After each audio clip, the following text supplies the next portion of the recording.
د افغانستان کریکټ بورډ ټول حقیقت. افغان کریکټ بورډ ولې د غټو لوبډلو پر وړاندې سیریزونه نه برابروي او لوبډلې پر کور دایما غلې ناستوي؟ سلامونه میومنې دوستانو، دا ځل درته له افغان اپډیټس یوټیوب چینل څخه پر افغان کرکټ باندې خبرې کوو چې ولې دوی تل غټو لوبډلو سره سیریزونه نه برابروي. که ویډیو تر اخره وګورئ نو پر ټول حقیقت به پوه شئ. افغانستان تر اوسه پورې د خپل کرکټ په تاریخ کې چې کله هم کرکټ پیل کړی، اوسه پورې د غټو لوبډلو له قطار یوازې ویسټ انډیز، بنگلادیش، زیمبابوې او همزولې ایرلاین لوبډلې سره سیریزونه ترسره کړي دي او له دې ورهاخوا بیا تل له دوهمې او درېیمې درجې هیوادونو سره سیریزونه ترسره کړي دي. خو ایرلاین لوبډله چې د افغانستان لوبډلې همزولې ګڼل کېږي په دې حساب کې ډیره مخکې ده.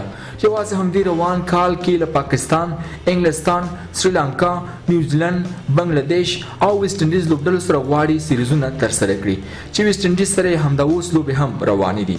زیمبابوې او افغانستان پکې شمار هم نه دي. اوس نو په نړۍ کې د افغانستان د کرکټ نوم نشان او لوبغاړو ته وګورئ او د ایرلاین لوبډلې هغو ته هم او د بورډ په ساټ چلن او پیسې هم در واخلئ چې د افغانستان کرکټ بورډ عواید او مصرف دواړه په کال کې له ایرلاین څخه ډیر دي او هم مو لوبې په هر ډګر کې په لږ وخت کې ډېرې ګټلې دي.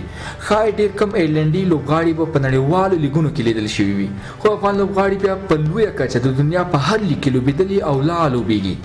افغانستان په ټول 2020 کال کې غیر له 2 آسیان او نړیوال جامونو پرته نورې نړیوالې لوبې نه لري. یوازې په نومبر میاشت کې بیا یوازینی ټیسټ لوبه د استرالیا هیواد سره لري.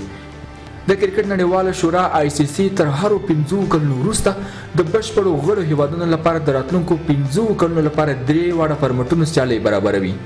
دغه 5 کلن پروګرام چې FTP یادېږي، دا ځل پکې افغانستان او ایرلینډ ته هم سیالۍ ورکړل شوي ځکه دوی د 11 او 12 هیواد په توګه د کرکټ بشپړ غړي هیوادونه اعلان شول. په دغه FTP 5 کلن پروګرام کې 12 بشپړ غړي هیوادونو ته تر راتلونکو 5 کلونو پورې سیالۍ ترتیب شوي دي چې دغه کال په 2019 کال کې ترسره شو. افغانستان ته تر ټولو کمې 88 سیالۍ ورکړل شوي.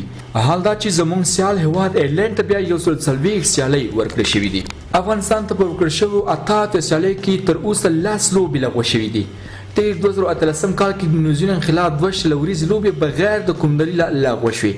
ورپسې ټاکل شوی و چې 2020 کال کې افغانستان د ایرلینډ خلاف 3 سیریزونه کې 8 سیالۍ ترسره کړي، خو ایرلینډ بیا له ډلې 15 شلوریزې سیالۍ د مالي ستونزو په بهانه لغوه اعلان کړې. په FTP پروګرام کې پاکستان ته هم کم سیالۍ ترتیب شوې وي، خو د پاکستان کرکټ بورډ ادارې په خپلو هلو ځلو ځان ته سیالۍ زیاتې برابرې کړې.